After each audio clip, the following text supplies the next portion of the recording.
Hello and welcome to the Indy Author Podcast. Today, my guest is James McCrone. Hey, Jamie, how are you doing? Good. How are you? I am doing great. Thank you.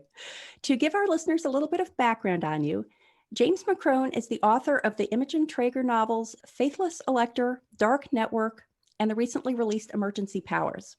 His work also has recently appeared in the short story anthology Low Down Dirty Vote.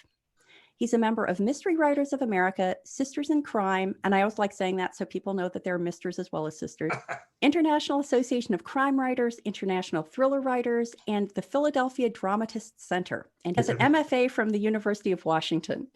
He lives in South Philadelphia with his wife and 3 children, and he is the former business manager for the South 9th Street Italian Market in Philadelphia and is now writing full-time.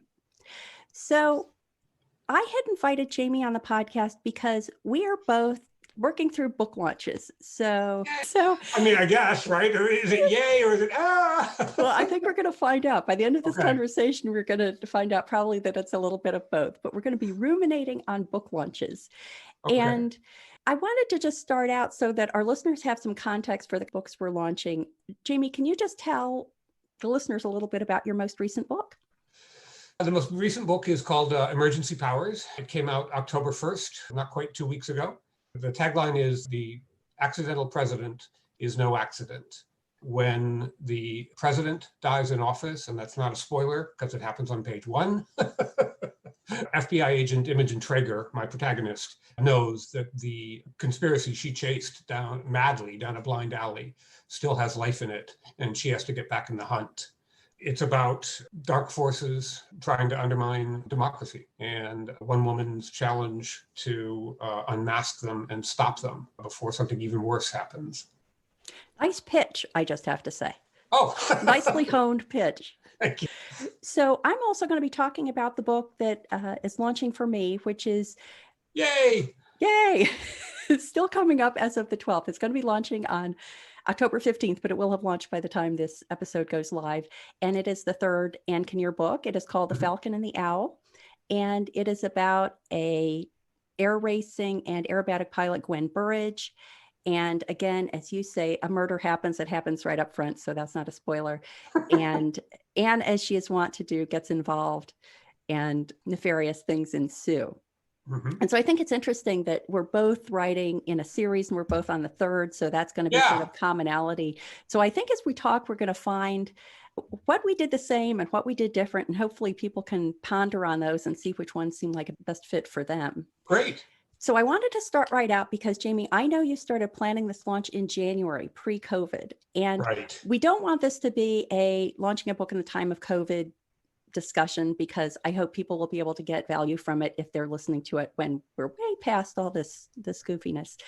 But I am interested to find out what your original plan was and then how you had to change it when the social distancing hit. Yeah, I began planning it, as you said, in January. I'd actually even been making some calculations back in December and November of last year. I created a timeline in Excel of sending the book out for review at Publishers Weekly, Kirkus, Independent Press, and a bunch of others. I was also putting it up on NetGalley, all of this to get early reviews. And I also began reaching out to authors I knew who write in the thriller genre, who I thought would say yes to reading it and potentially writing a blurb. And can I just stop you for a second, ask you to describe what NetGalley is? NetGalley is a service that you pay for, but you put an e-reader version of your book up on NetGalley. And then people who have signed up for NetGalley can access it and, you hope, write a review. I don't know if you ever noticed that your book will go live on a particular date in Amazon and there will already be reviews from readers. Often those are NetGalley readers. Who have already posted. But it's also an industry enterprise so that when you're reaching out to people, you can say, I could send you a copy of the book, an advanced reader copy, or it's available on NetGalley. Quite a few people use NetGalley, and so they would say, oh, great, I'll just access it there. And it's free. You, the author, or you, the publisher, pay to put your book up there. I was able to get a slightly better deal because I belong to the IPBA, the International Publishing. Oh gosh. Independent Book Independent, Publishers thank you. Association. They probably are international. That too, yeah. So that through independent publishing, I was able to get a slightly better price, which was nice. Thank you. So as part of my timeline, I know that it can take 16 weeks, 18 weeks for places like Publishers Weekly and Kirkus to even get around to reviewing it, if indeed they would. Sometimes they say, we pass, we're not going to do it. So starting in January, you're already into April. And I wanted to then leave a buffer of, say, May to start marketing the book and start talking to bookstores and looking at taglines for the book and trying to do pull quotes and things like that. And so looking through all of the things that needed to happen in a particular order and how long they would take, I decided on October 1st as a date. One of the things I had also decided on, I wanted to do a bunch of book launches at different bookstores. There are quite a few bookstores that I really like, ones that are within driving distance of here where I live in Philadelphia. And I was going to drive out to every one of them I could get to and pitch them. Bookstores like to know, is there any local interest in the book in terms of, is it set there? Secondarily, is it friends and family in the area, people who are likely to actually attend your book opening and one hopes buy the book and things like that. And so I had probably 10 or 12 bookstores that I was going to be reaching out to right at the beginning there. And then COVID happened. When it started in March, I thought probably doing it for October was a good idea because this will all be over. Golden, yeah. This will be mostly over and we'll be getting back to something like normal. And obviously we're not. So when that became very clear that it wasn't going away in sort of June, I started scrambling and trying to think differently about how to do this. I know a number of publishers held publication of their books, and I briefly considered doing that, but I felt like it was a good book, even though it's not about Trump or about the administration at all. It does speak to this moment, this political moment in our country's history, and I thought it was important and that it would resonate, and so I wanted it out. I have a bunch of questions based on that overview, but one thing I want to talk about that is, I think it's really independent of COVID or not, is the whole question of in-person or virtual events. And obviously, in-person events was sort of a centerpiece of a lot of your planning for your launch. And I always think that the tricky point is that if you're going to a bookstore, let's say you're going to drive to Pittsburgh, you've made a visit in Philadelphia and you've tapped into your Philadelphia contacts. Now you're going to do an appearance in Pittsburgh. And I think there's an understanding on both the author and the bookstore's part that your friends and family aren't probably going to drive out to Pittsburgh to see you again. As opposed to a virtual event where everybody can attend every event. So when you switched from an in-person event where there was an understanding that the audiences would be segmented geographically versus a virtual event where there are no geographic considerations, how did that impact how you approach those events? In a very big way. There's a story about the old Borscht Belt comedians from like the early 20th century. They had a sort of circuit that they would do. The Borscht Belt, I guess they would often call it, so that you would have your routine and you would deliver it to an audience of 500 or 1,000 or whatever the venue held, and next night you'd be somewhere else and you'd actually give exactly the same performance, but these people never saw it, so that's great. And the next night and the next night, and you just move on. You're doing the same performance and you're honing it probably, but it's still essentially the same performance. And then television happened. So now you put a comedian on, well, he's just done his act and everybody saw it. So if he now goes to some venue on the Borscht Belt and does his act, most of the people in the audience have already seen it. And they're kind of like, we heard this, do something new. And I'm not a comedian, but I think the same kinds of issues hold. It's a great analogy. You hit the nail on the head when you said that the audience was sort of segmented.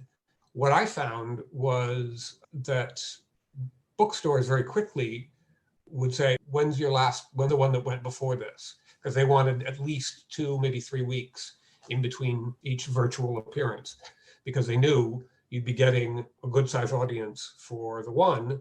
And if it happens the next night, nobody's going to show up for the second one. Yep.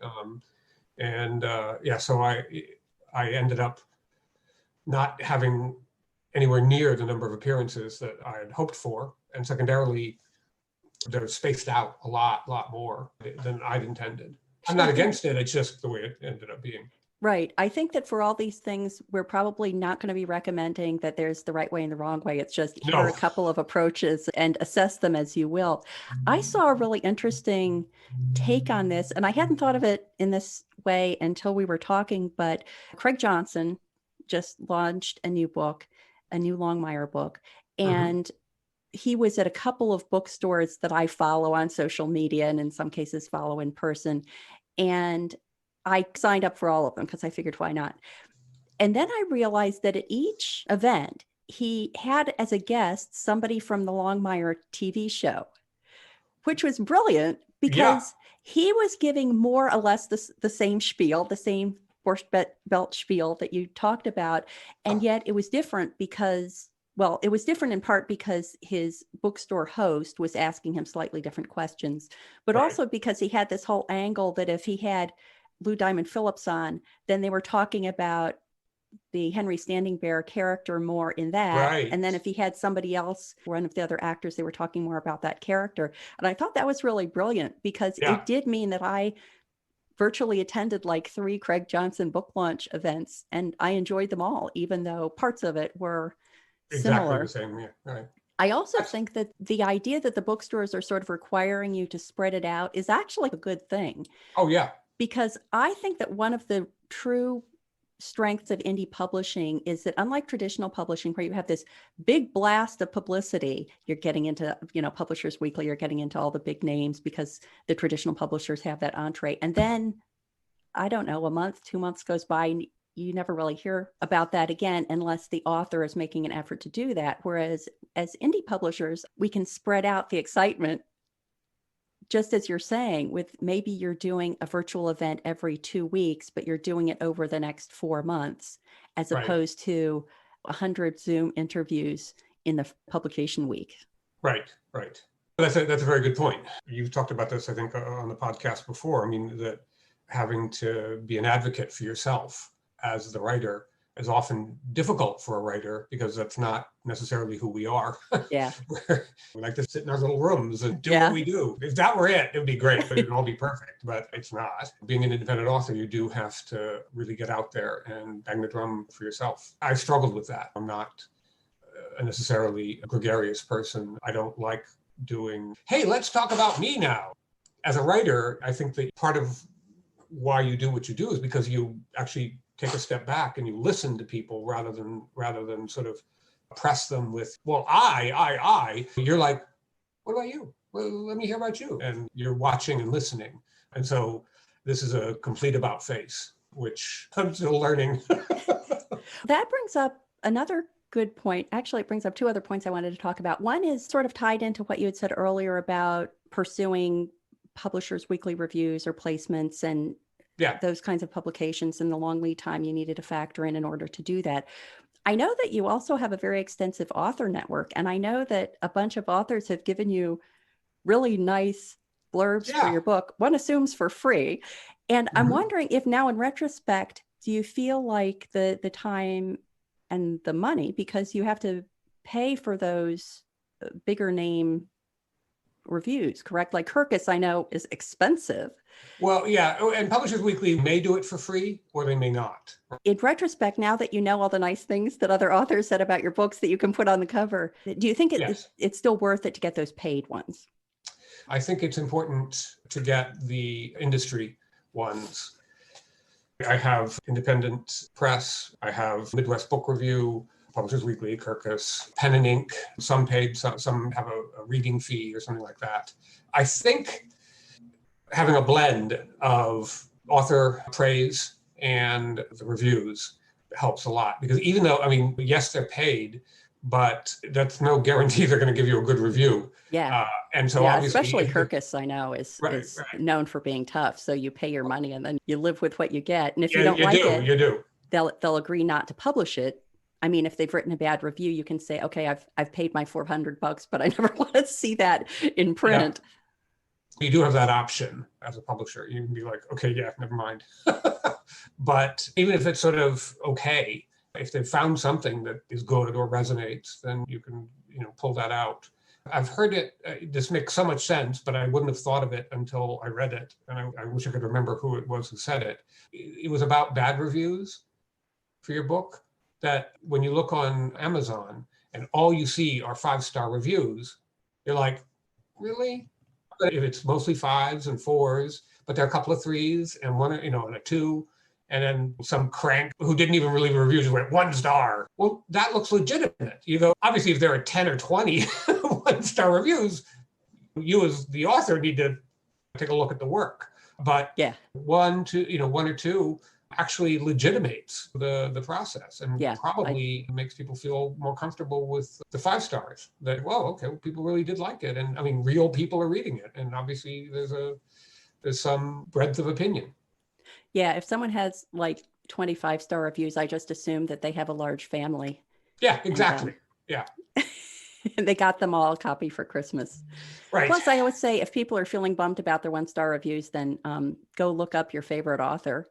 Yeah. And see how many 1-star reviews they have. I guarantee you that Stephen King and J.K. Rowling and James Patterson have thousands of 1-star reviews and hundreds of thousands of 5-star reviews. I was listening to a comedian, and he was talking about that for some reason he was watching Beethoven's, 5th Symphony or something on YouTube, and there were like 800 views down.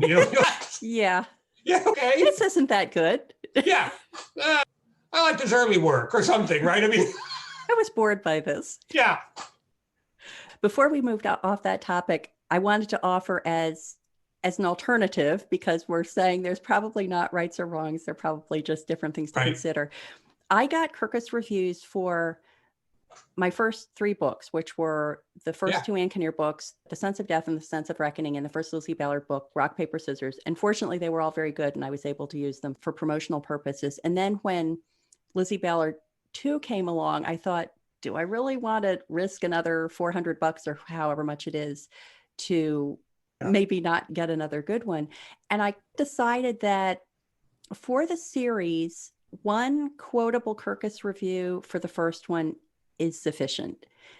It would be fun to be able to do it for all of them, but I just don't have the bucks to do that right now. Right. And so even if I'm advertising The Falcon and the Owl, for example, which is book 3, I'm emphasizing driving people to book 1 because I want them to read through the series. And so the quote comes up naturally if I'm promoting The Sense of Death, and I can quote the Kirkus review for The Sense of Death. But even for The Falcon and the Owl, I can say, Kirkus Review said of book 1 of the series, I'm very obvious I'm talking about a different book, but it still gives legitimacy to that. So that's another thing people can consider, especially if you're writing a series.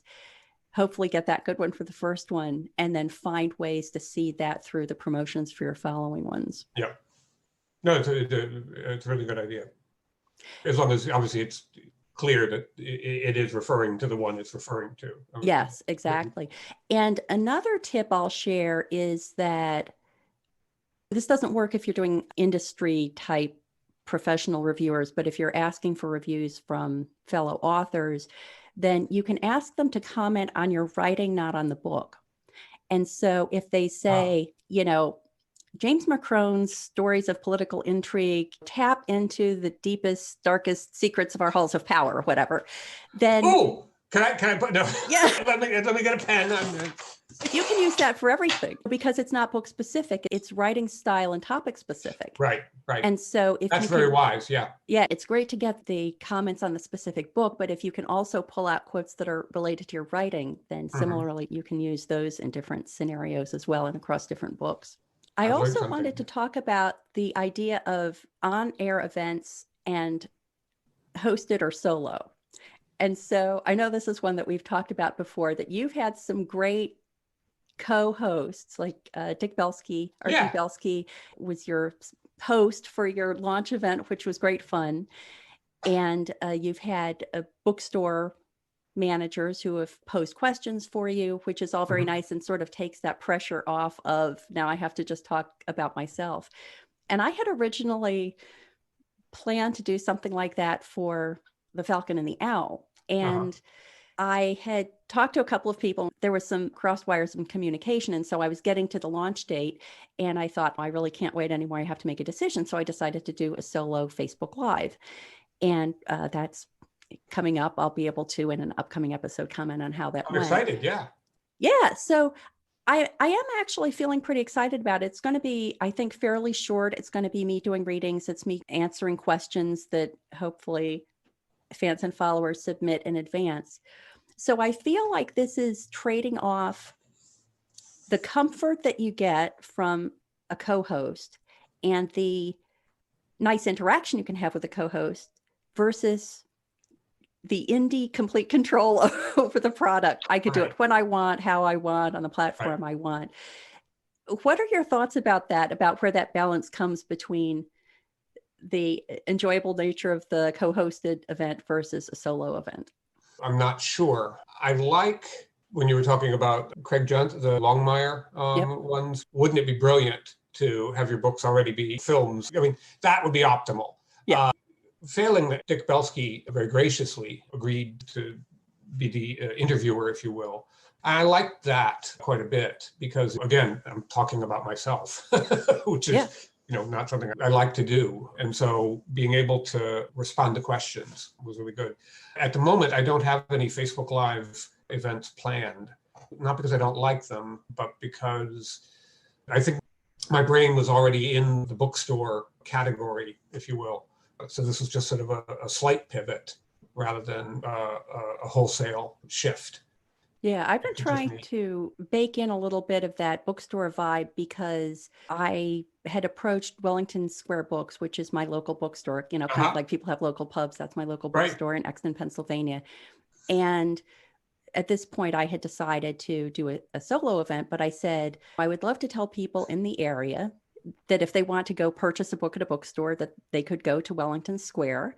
And I'd like to be able to mention during the Facebook Live that this is the bookstore I'm partnering with. And you can go to their site and purchase the book. I mean, they could purchase the book all sorts of places, but this is one of the places they can go to. And Wellington is doing some promotion for me. So they posted my Facebook Live invitation on their Facebook page. And so it's not the total partnership that you would get certainly with an in-person event and even with the bookstore hosted events that you've been doing, but it's a way of introducing that connection with a bookstore because I think readers love it when there's an indie bookstore affiliated with the event. Absolutely. I remember you mentioning that. I thought it was brilliant for your local bookstore. It's a win-win. It's essentially no effort for them. Exactly. And if they get, 50, 100, I'm sure it'll be 200 books. Hundreds and hundreds. Hundreds of books. And, whatever they get is gravy. And it's got their name out there and people are, oh, right, that bookstore. And maybe they'll buy something else as well. And I think that was very wise on your part. That makes a lot of sense. There's also a nice pro of an online event because I did one infamous in-person event years ago before I knew better. And they ordered books from Ingram. And they ordered a lot of books from Ingram. Oh, yeah. And a small audience appeared, and most of those books went back. And that event cost me about $150 because the author gets dinged for all the returns. And so one thing you can do when we get back to in-person events is set an expectation with the bookstore about how many they should order. And one thing that I've heard as a great piece of advice from Mark Leslie Lefebvre, is even if you set the expectation, like let's say you think 20 people might show up, so you advise that they should order 20 copies, have an agreement with them in advance that any unsold copies you'll purchase from them for the same amount that they would receive as a credit if they returned them. That way, they're not just being trashed. You're not hit with a giant return fee. And at a minimum, you can sell them at price, or over time, you could sell them via your website or whatever. And so that's a way to lessen that. But it's nice in a virtual event because you can point listeners and readers to a platform like bookstore.org where they can easily buy the books, and Right. the bookstore gets credit, or many bookstores obviously have order information on their website that links to whatever source they have for fulfilling on demand, not having warehoused items that they have to take care of. So that's a nice plus of the virtual events. Yeah, yeah. But one of the downsides of a virtual event is signed books. So Right. describe how you're handling providing interested readers with signed books. It's book plates, which I had to learn about. I'm 56 years old, and I'm still astonished by things I just don't know. You learn something, you think, how do I not know that? How did I not already know that?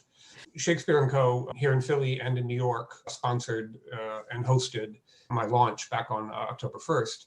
And they asked me for book plates so that they could offer signed copies. And I'm like, okay, send me some and I'll sign them. And they were like, no, you do that. And I was like, okay. And I scrambled and figured it out. And I've been getting notes from people who attended the virtual event and that their books have been arriving. And they're like, and it's signed too. So people really like that. I think that there's an unmet need for author book plates that don't say ex libris on it.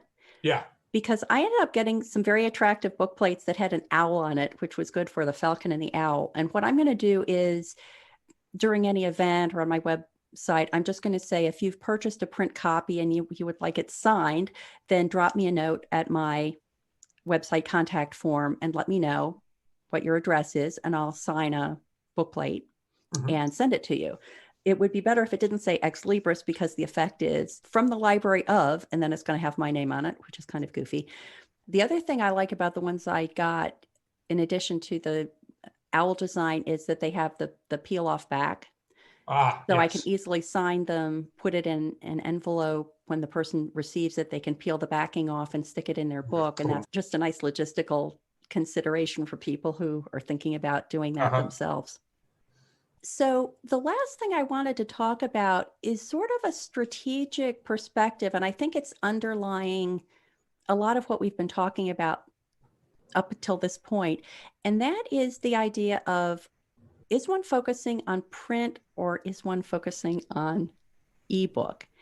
And over the last year, so I left my corporate job last year. And when I first did that, I thought, oh, I'm going to have all this time where I can go to all these author events or bookstore signings or readings or whatever.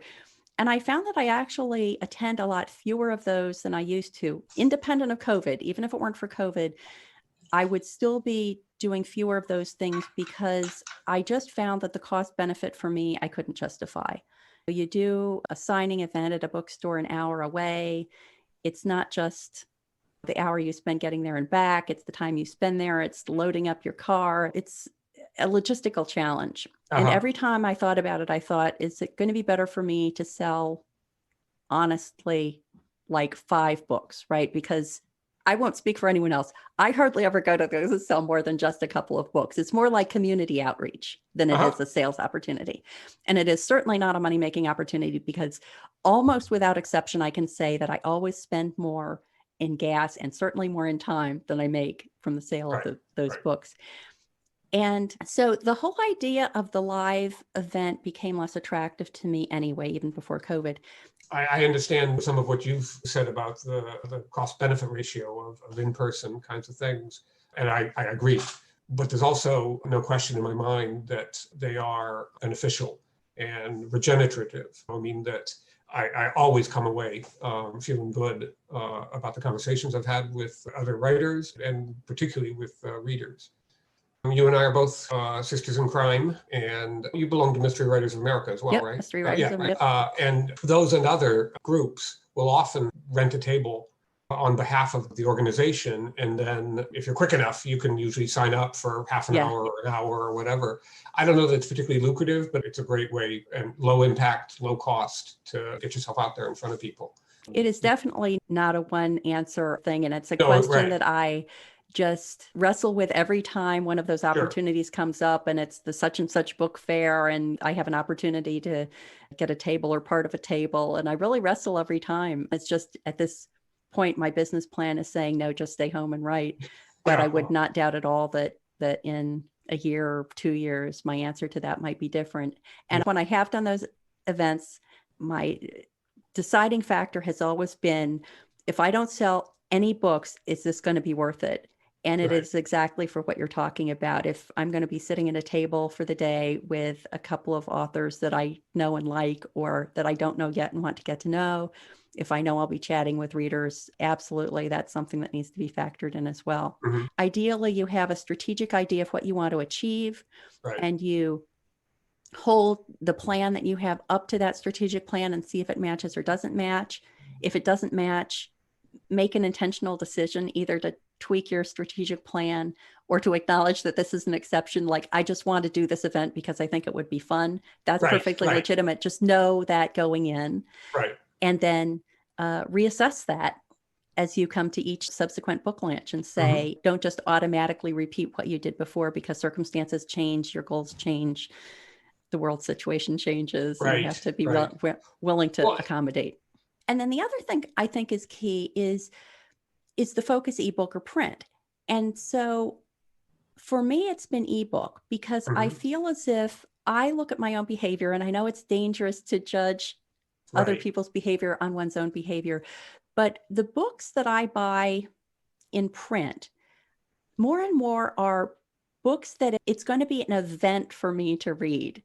I just got Robert Galbraith's Troubled Blood, all 975 pages of it or whatever. And so it was like an event. Working through that book was an event for me. A lot of books, if I were buying my book, I would buy it in ebook. Because it's a fast read. It's, more casual. It's not great literature. And I also think that selling yourself short, but okay. I see nothing wrong with a fun read. And I'm gratified that many of my fans are waiting to buy print books because they want that event experience. So I'm not discounting that at all. But if I look at my sales are way more in ebook than they are in print book. And I'm good with that. And I'm happy to keep propagating that in future sales. So I think early on, at least, you were more focused on print sales. And I'm wondering if you can comment if that's true. And either way, how is that evolving for you? It's been interesting. It is a problem to only go by what you yourself like, because who knows what readers like. I have a Kindle, but I really do like a physical book. What I have found is that when the book is new, for that first year, it's probably 60, maybe 70% of sales are paperback. And then it's 35, 40% in ebook. And that in subsequent years, it pretty much flips, and people are reading the ebook more than the physical book. What's been really gratifying and interesting is how, with the launch of Emergency Powers, I've had a really nice run on the first two books, Faithless Elector and Dark Network, and that's particularly been ebooks. People are like, oh, I've heard about this, I'm interested in that. They get the paperback, but then they also order the ebook, which has been great. Faithless Elector is 4.5 years old, which isn't old for a book, obviously. But the day Emergency Powers came out, I sold 10 or 12 ebook copies of Faithless Elector. I was like, I honestly hadn't sold 10 or 12 in a day, I don't know how long. So that was really surprising and gratifying. I make the ebook as good as possible. I spend as much time on the formatting and making it an attractive thing for a reader as I do the paperback itself. Because I prefer paperback myself, I probably tend to talk more about that. One of the nice things about ebooks is that there are many more promotional options for ebooks than for print books, I believe. So, for example, I've been heavily promoting The Sense of Death. It's actually coincidentally worked out well because I always have The Sense of Death, which is the first Ann Kinnear book, at $2.99.